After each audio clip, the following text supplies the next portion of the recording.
Assalamualaikum warahmatullahi wabarakatuh. Saya Anjar Kasani Silaban dengan NIM 2104208.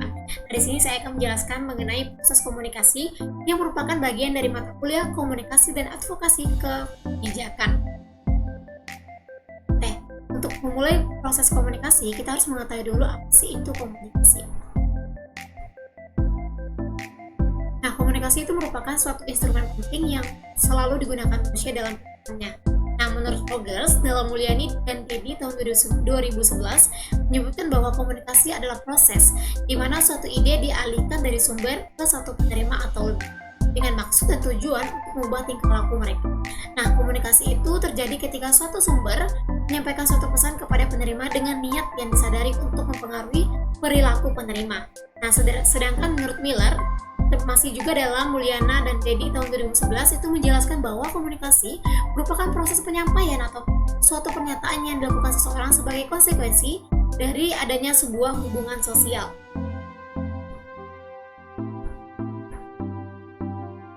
Nah, fungsi dari komunikasi menurut Masmu tahun 2010 yang pertama yang merupakan fungsi produksi, yaitu fungsi yang mengatur komunikasi yang terutama berhubungan dengan penyelesaian dan pekerjaan.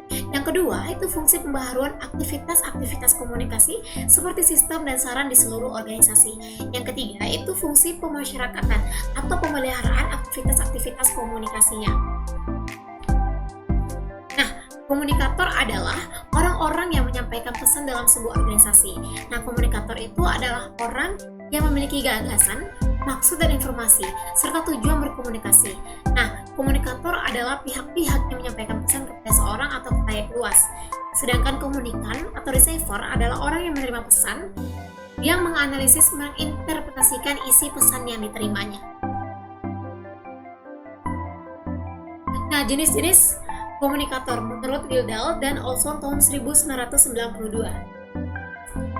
Nah, komunikator itu bisa dikatakan sebuah bentuk dari citra sendiri, yang mana komunikator ini mengutamakan kepentingan dari diri sendiri. Nah, proses pengiriman pesan ini didasarkan atas keinginan sang komunikator. Ukuran kesuksesannya komunikasi ini dilihat dari kesuksesan mencapai target sasaran secara kuantitatif. Nah, dalam memahami komunikator, menurut Wildell dan Olson memberikan pandangan bahwa orientasi kerja para jurnalis selaku komunikator biasanya orientasi pragmatis, yaitu mengukur suksesnya indikator itu dari ranking. Contohnya, jenis tayangan hiburan sinema elektronik atau sinetron, atau tayangan gosip dinilai sebagai tayangan favorit mayoritas penduduk Indonesia. Selanjutnya kita masuk kepada pesan.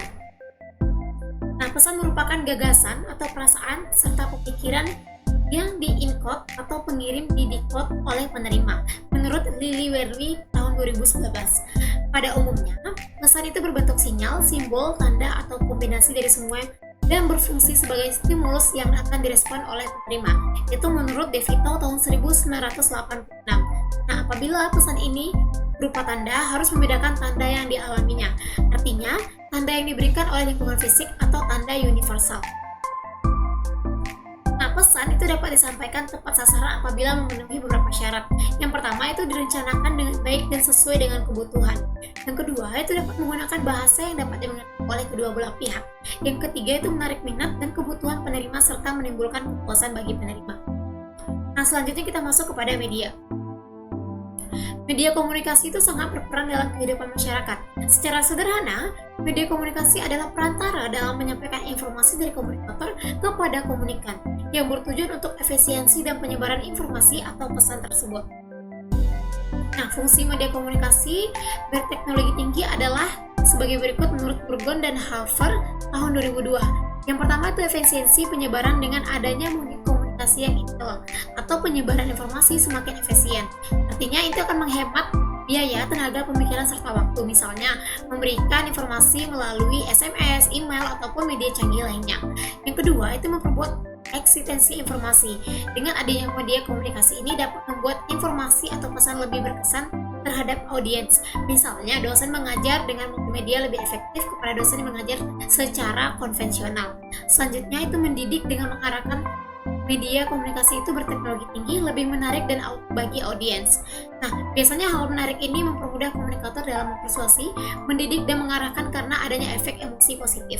Nah, selanjutnya Dengan adanya komunikasi elektronik ini, itu menghibur media komunikasi berteknologi tinggi, itu menyenangkan bagi orang-orang yang menerima pesan dari komunikasinya.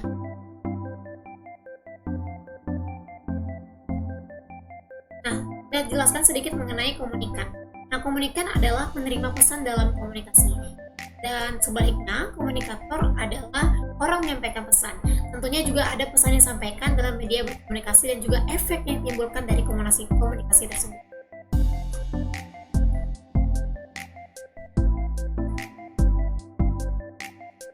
Nah, efek dari komunikasi dalam 3 dimensi sebagai berikut. Yang pertama, kognitif atau pemikiran gagasan. Nah, berhubungan dengan pengetahuan tentang sesuatu. Nah, biasanya pesan-pesan komunikasi itu menyediakan informasi dan kenyataan-kenyataan yang mengisi tentang pemikiran atau gagasan seseorang. Yang kedua, afektif atau emosi, itu berhubungan dengan sikap terhadap sesuatu. Nah, pesan-pesan komunikasi ini mengubah emosi atau perasaan kita terhadap sesuatu.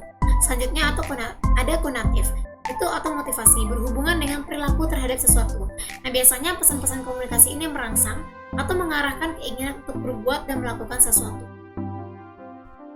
Nah, feedback dalam komunikasi adalah tanggapan atau reaksi atau informasi yang diberikan oleh penerima kepada pengirim.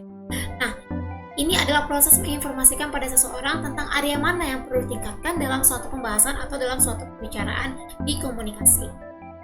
Oke, sekian penyampaian dari saya mengenai proses dari komunikasi. Terkurang dan terlebih saya mohon maaf. Assalamualaikum warahmatullahi wabarakatuh.